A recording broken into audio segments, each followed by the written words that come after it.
And we are finally live with our last session of the day. For those of you who've logged in remotely and were very patient with us, thank you. We had technical difficulties that I won't even try to describe. But here we are, and hopefully you can hear us just fine. Our last session of the day is from solving a problem to supplying a product. And I have with me for this conversation Jeanette Caines with Jewelry Arts Inc. It was Jewelry Arts Institute for a long time, and I'm sorry, my muscle memory wants to say it wrong. We all do, so don't feel bad. I feel terrible, but it's Jewelry Arts Inc. Inc. Okay, and we have Ronda Coryell. I'm pointing up here to our television for our live audience so they can see where Ronda's joining us from New Mexico. And Ronda Coryell. Both Ronda and Jeanette have done something, well, they started doing something that all jewelers do, which is when you're trying to solve a problem at the bench, sometimes you don't have the right tool, so you make one. But then they took it a step further, and now they supply a tool. And that's what we want to talk about today, because that's a pretty fun jeweler story. So, and I guess that's where I want to start with both of you, is that I'd like each of you to tell your tool story. So, you want to start, Jeanette, since I'm really confident your microphone works, and I'm going to work the courage up to get Ronda on here. Yes, I feel it's going to work beautifully, don't worry. So, yes, we make our own tools in the studio, but the whole problem with that is that you can't make them for everybody, and that's what it comes down to. I'm sure Ronda will say some version of the same. When you're in the studio and you have a problem, you fix it. You make a new tool, you make the right thing. But when you're teaching, the students don't have those tools. You don't have time to sit and hand make necessarily every tool, and then as a teacher, your biggest responsibility is to encourage people and not have roadblocks stand in their way. So if they're using a tool that isn't right for them, what are they going to do? They're immediately going to blame themselves. First thing, everyone's like, oh, I'm stink at this, I'm no good, I'm so slow, et cetera, et cetera. Just what you don't want happening with a student. Exactly right. And so that's the encapsulated version of why I started making tools for students too, because I didn't want them to get discouraged. I wanted them to have the right thing, to make it easier, not harder. So do you make many tools that you supply? Well, I choose all the tools we supply, put it that way. And then when we truly can't get what we want, nowhere, then we make it ourselves. But that's the whole thing, is to try to get what's right for people, because there's a million tools out there, and it doesn't even mean that those tools are necessarily bad, but they're not right for what we do, for our students, for our techniques. So that's what it comes down to. Okay, so your tool story starts with making sure your students are successful. Yes. Very cool. Okay, Ronda, I'm going to mic the computer now, and let's see if we can get Ronda's story out to all of you. Ronda, what's your tool story?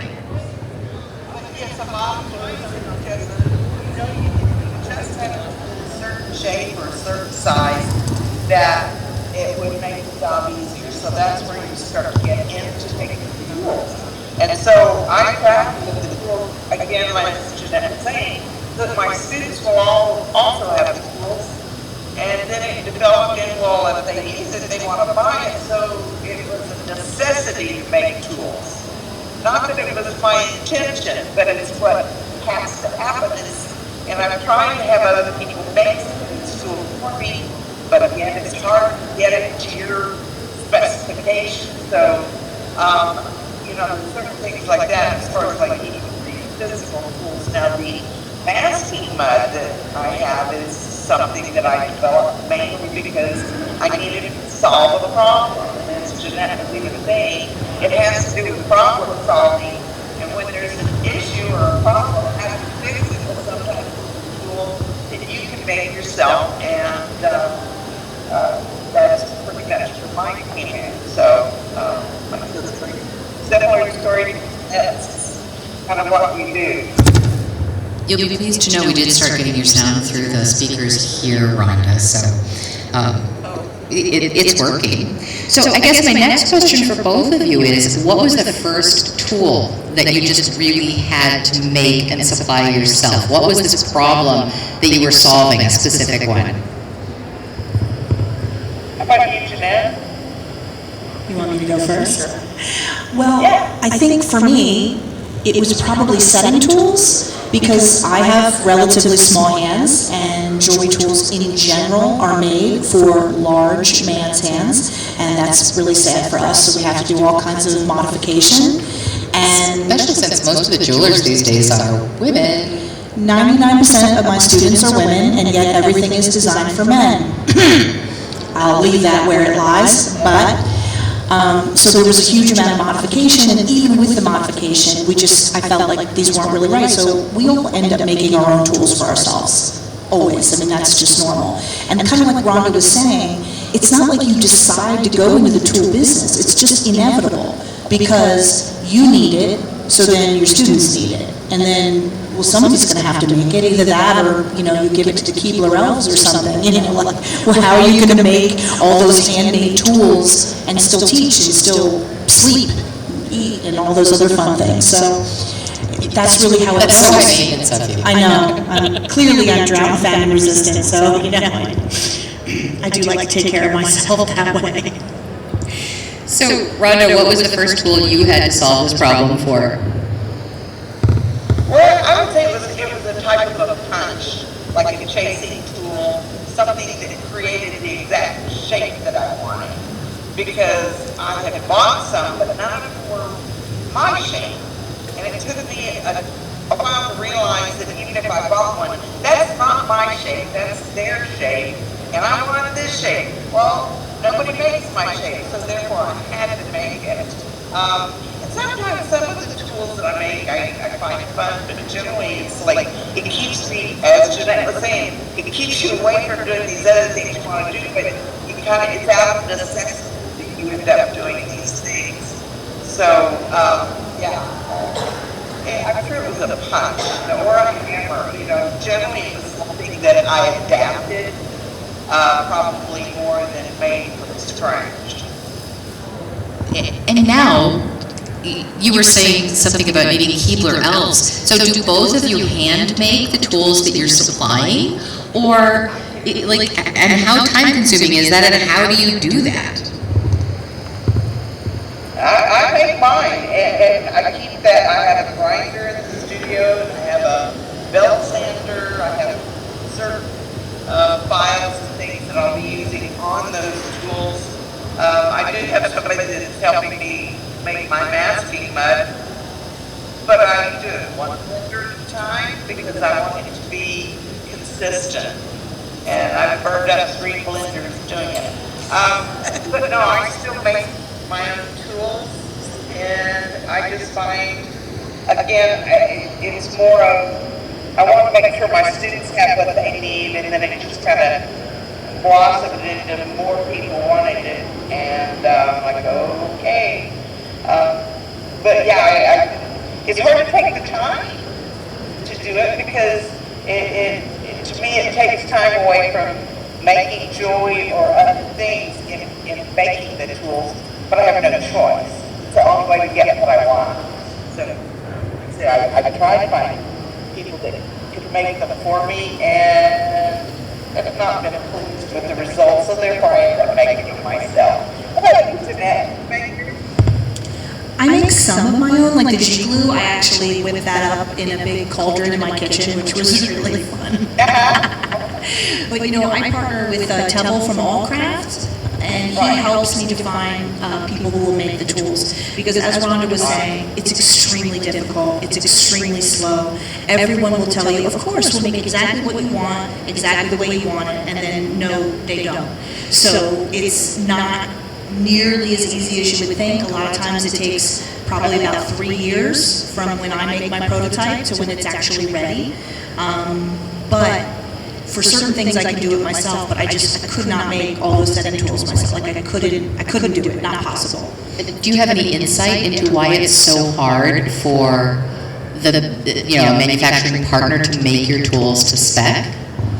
Well, jewelers were very particular, and we want it how we want it. Just like Rhonda said, we want it how we want it.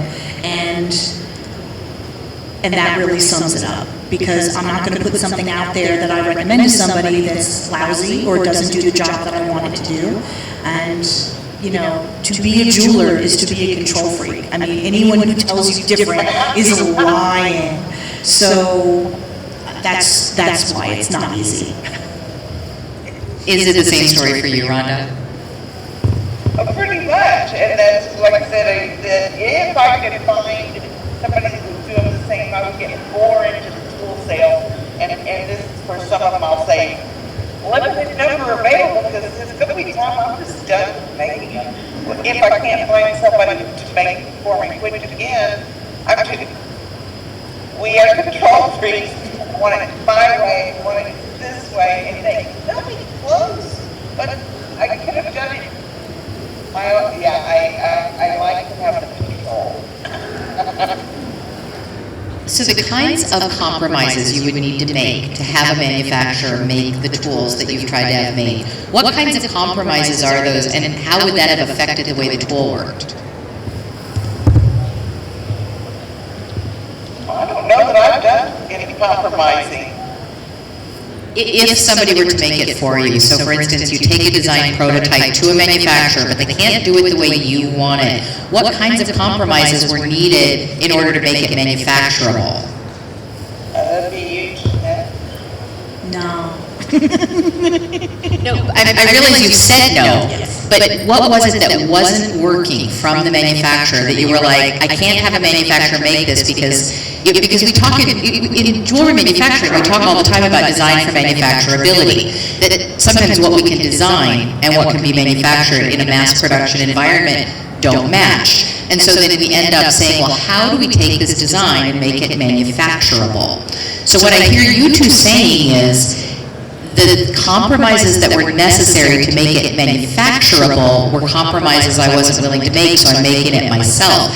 I'm curious what those compromises would have been that you were like, it's worth more to me to make it myself. Like, how would that have affected the way the tool worked or how the tool was used? For me, usually it's about hand finishing. No matter how something is made, how something is sanded and polished can make all the difference between usable tool and completely not usable tool. So usually that's where it really comes down to the prototypes, and then me saying, well, the basic shape's okay, but the finishing isn't right, the finishing isn't right, the finishing isn't right. And the finishing on the tool itself, or what would the tool would do to the finishing? No, what the finishing on the tool itself, because you can make a basic shape in steel or brass or anything, but how it's sanded and polished is really how the tool works, and small differences there are everything. Okay, so you're saying the finishing of the tool would affect the tool's performance, and they couldn't get it? That's everything in a tool's performance. I'm sure Ronda will say something pretty darn similar. Well, that is pretty much it in a nutshell. Is that on certain things I try to have them do it, I think because the person trying to make the tool doesn't really understand how the tool is supposed to be used and made, that they kind of don't get it.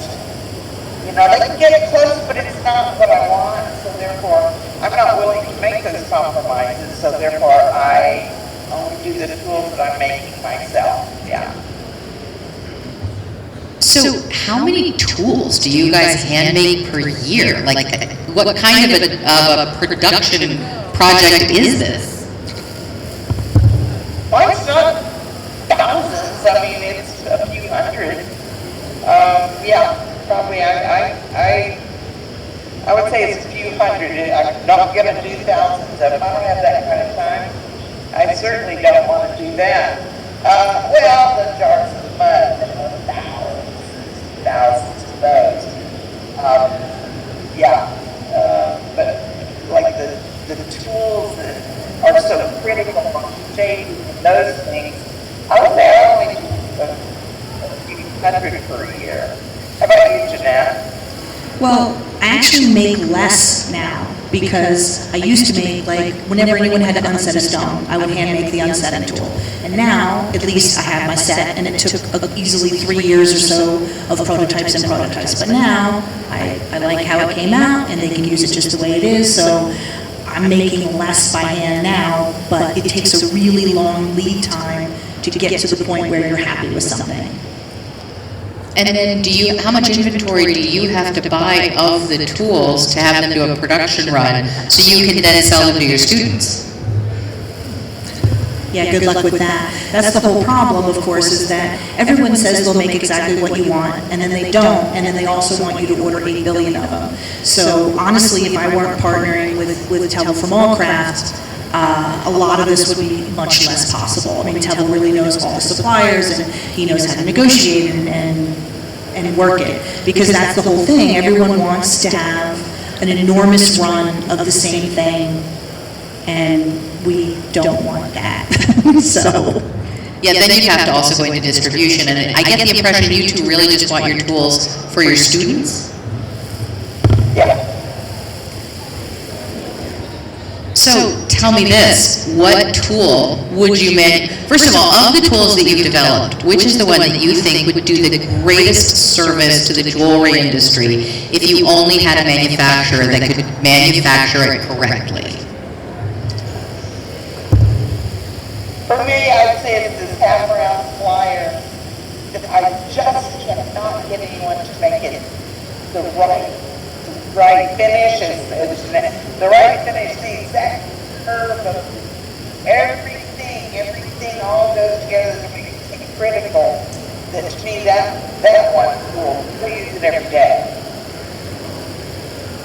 I've been working on a set of pliers for about four, maybe 5 years now, that I'm still holding out hope. I mean, for me, I just try to just keep going back to it, because I know that I cannot and will not make handmade pliers for production. I mean, there are certain lines in the sand that I'm not going to cross. So generally, we just keep going back to the table and keep doing more prototypes, and so that hopefully, eventually, usually, you can get it, but you just have to be so stubborn. Like, no, it's not right, no, it's not right, no, it's not right, no, it's not right, no, no, no, no, no. Hopefully nicely, and then hopefully they don't just utterly get sick of you, but on the other hand, if they're not going to make it the way you want it, there's no point to it. So for Ronda first, what is it? I mean, man, I can picture a good 15, 20 manufacturers of half-round pliers. I've probably handled more than half of them. What is it about your half-round plier what's it going to do that people aren't able to do right now because there's not a plier that does it? Well, for me, especially for a tiny, very small and very narrow, the right curve to it, a lot of half-round pliers are much too tall and rounded. I wanted something more curved like this. It's like the arc of a circle.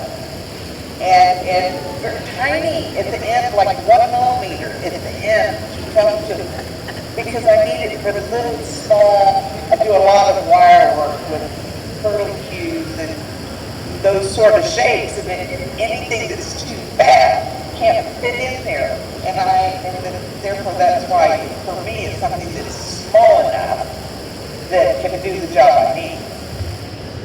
And for you, Jeanette? That's the dream. Pliers that actually end at 1 millimeter, and yet they're strong and don't bend too easily. I mean, most of the time, it's that everything is made too big. Like a lot of hammers are made for silversmithing, like coffee pots, which is amazing, but I don't make coffee pots, I make jewelry. So like, I want little hammers, I want little pliers, I want small tools that make jewelry the scale that we actually make it. And so many of them are just made, huge, which, like I said, is fine for some things. But, I mean, literally, the pliers that end in 1 millimeter, that's like the holy grail. We're always like, but can the ends be really small and actually round? Not just roundish, but round. Getting that level of precision is like very difficult. Well, I would imagine those ends are fragile when they're that small, so then they don't have the strength. Same problem with small hammers, right? They can't carry enough weight. The small hammers, honestly, if you don't try to make a coffee pot with it, you're fine. You know what I mean? The pliers are more fragile, yes, but if you're using them on the kind of things that we use them for, they're fine. I mean, sometimes you might get a little carried away and bend them, but still, I'd rather have the pliers that work and replace them every now and then because they bend, that are actually the right size. I mean, it's just, I just laughed when Ronda said 1 millimeter at the end, and we're like, oh, 1 millimeter, that's what we want.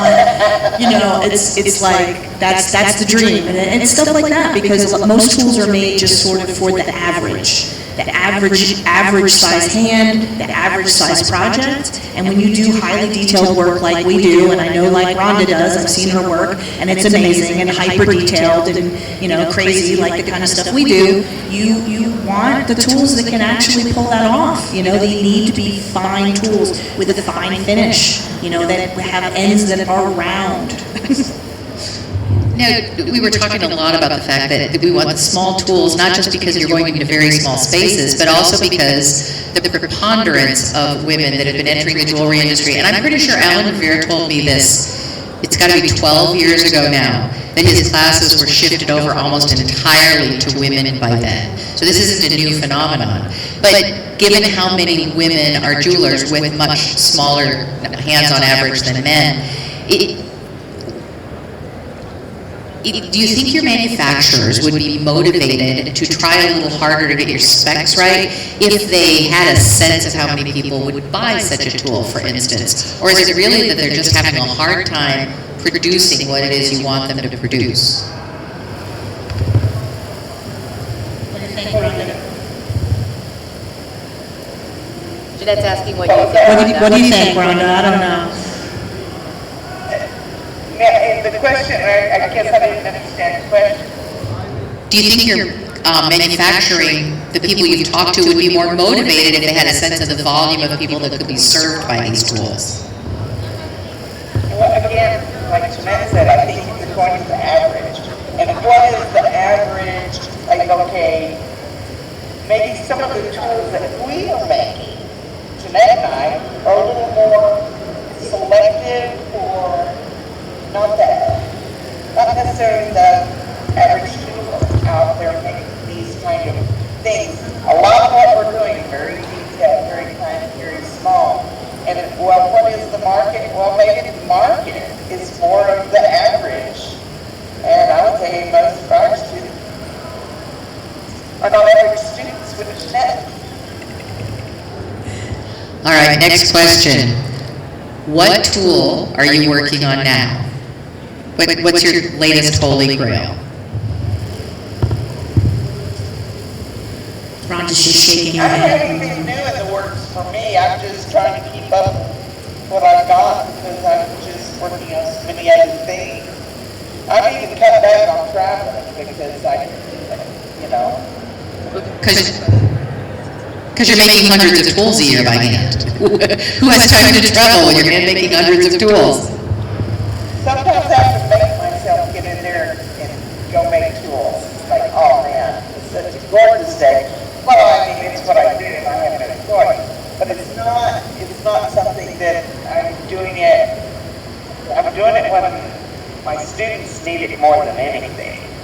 And other than that, it's like, yeah, I'm really interested in getting to massive tool sales. I just like what I'm doing, I enjoy what I'm doing. So I don't have anything new in store, like new tool. What about you? We're all such tool junkies here. I mean, you figure, would you even come to NJSA if you didn't want to fondle all the tools? I mean, I've been coming to this show since I can't even remember, when I was just a youth, to look at all the tools and look at the stones and everything. But I mean, I have a huge long list. I have these textured setting punches that are about 2.5 years in, and I'm sure who knows how much longer that'll be. I've been working on these custom dies to reproduce ancient forms. I've been on that for the last couple years. That's made me completely insane and foaming at the mouth because I love it so much. And so I always have a ton of things on my list. But I've learned, just like everything with jewelry making, like nothing is fast. So you just work on it. And eventually, if you keep working on it, it'll happen. So neither of you are particularly motivated to open up a machine shop? I would love a machine shop, but I don't, but I want other people to help me operate it.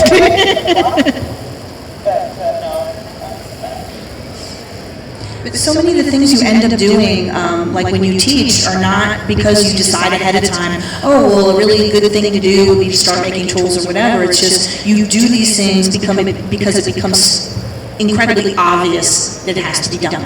And if you don't do it, no one's going to do it. And so you do it. So, I mean, I don't think I ever planned almost anything that I've done. It just became very clear that I needed to do it, and then I did it. Yeah, out of necessity. All right. Well, despite all of our technical challenges, getting Ronda's voice out into our audience, I think you guys managed to sort of hear her in the live audience, right? And I know for a fact our digital audience was able to hear her. I want to thank everyone for being patient with us while we got that problem semi-solved. And I'd like to thank Ronda and Jeanette for being here and talking about their from jeweler to tool supplier to students, we should qualify. Thank you for having me. I appreciate it. Absolutely. Now, what if somebody calls you and says, I want those tools you make for your students? Do you sell them? Darn right I do. Plug. I have it on my tool site, jewelryarttools.com. What about you, Ronda? Do you sell the tools if somebody calls you for them, or are they just for your students? Can you hear me, Ronda? I'm not hearing anything. It's like, you still there? Can you hear us? Yeah, we can hear you. Can you hear us at this point? Aye. It looks like Ronda's having connection issues on her end, and she can no longer hear us, so we're going to end this session the way we began it. Is there a question from the audience? Can you like yell a little louder? From the point at which you have a prototype, where do you go next for manufacturer? So the question was, from the point at which they have a prototype, where do they go next for that? Well, I go to Tebel at Allcraft because he knows everyone, and he helps me find the right manufacturer, because that's every different company has really their strong suit, you know, and some companies are also much more flexible and willing to work with you. So it really helps to get the advice of someone who knows the different companies and knows what it's like, because it kind of has always seemed like they always say yes, like, oh, of course we can do that. How many do you want? But then that's not always how it pans out. So it takes time to find the right partner.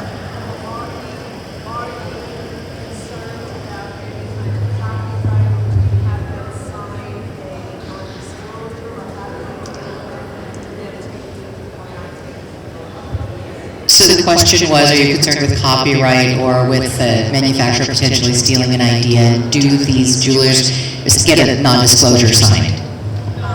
I do recommend a non-disclosure form, but the main thing is to try to work with people that have a track record of trust, because the jewelry business is incredibly old-fashioned.